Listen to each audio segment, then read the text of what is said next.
உம் சித்தம் போல் என்ன என்றும் தற்பரனே நீர் நடத்தும்.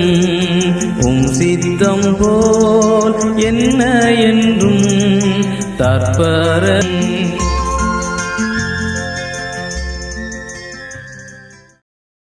கர்த்தருக்குள் அன்பானவர்களே, அனுதினமும் கிறிஸ்துவுடன் தியான வேளைக்கு உங்களை அன்புடன் அழைக்கிறோம்.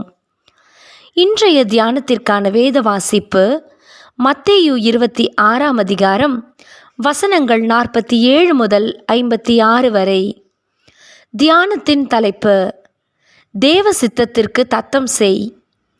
அப்படி செய்வேனானால் இவ்விதமாய் சம்பவிக்க வேண்டும் என்கிற வேத வாக்கியங்கள் எப்படி நிறைவேறும் என்றார்.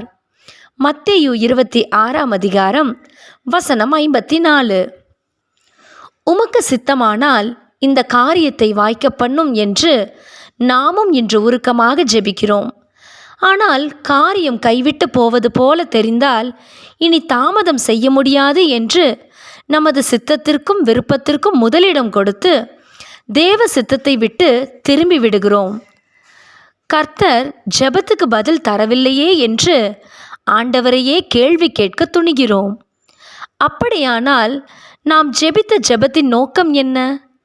மெய்யாகவே தேவ சித்தம் வேண்டி ஜெபித்தோமா?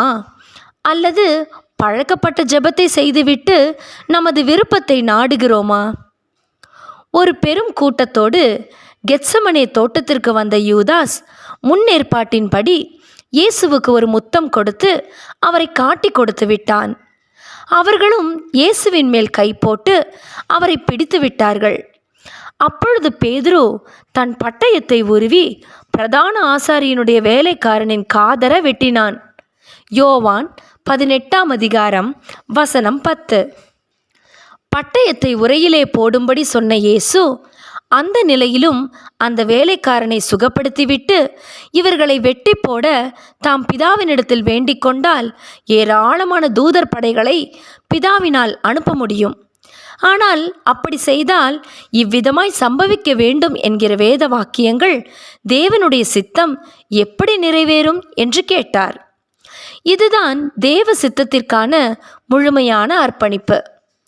இயேசு தம்முடைய பிதாவின் சித்தத்துக்கு தம்மை அர்ப்பணித்ததை செயலிலே காட்டிவிட்டார்.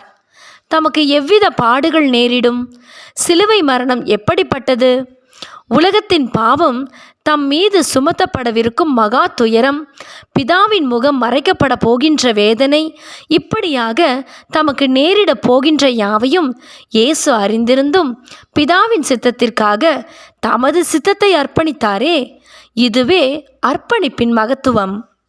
பிரியமானவர்களே, இவ்விதமான அர்ப்பணிப்பு இன்று நம்மிடம் உண்டா? எந்த சூழ்நிலையிலும் எப்படிப்பட்ட இக்கட்டான நிலைமைகளை எதிர்நோக்க வேண்டி நேரிட்டாலும், இழப்பும் துயரமும் மிக அருகில் நின்றாலும் கூட தேவனுடைய சித்தத்திற்காக பொறுமையோடு காத்திருப்போமானால் அதுவே தேவ பிள்ளையின் மெய்யான பண்பாகும். இயேசு தாம் அடைந்த அத்தனை பாடுகளின் போதும் தமது வாயை திறவாமல் அமைதியாக இருந்தார் என்றால் பிதாவின் சித்தத்திற்கு தம்மை தத்தம் செய்துவிட்டதே ஒரே காரணமாகும். இப்படியாக அவர் நமக்கு அளித்த மீட்பை பெற்றிருக்கிற நாம் அவர் சித்தத்திற்காக நம்மை அர்ப்பணிக்க வேண்டாமா? ஜெபம் செய்வோமா?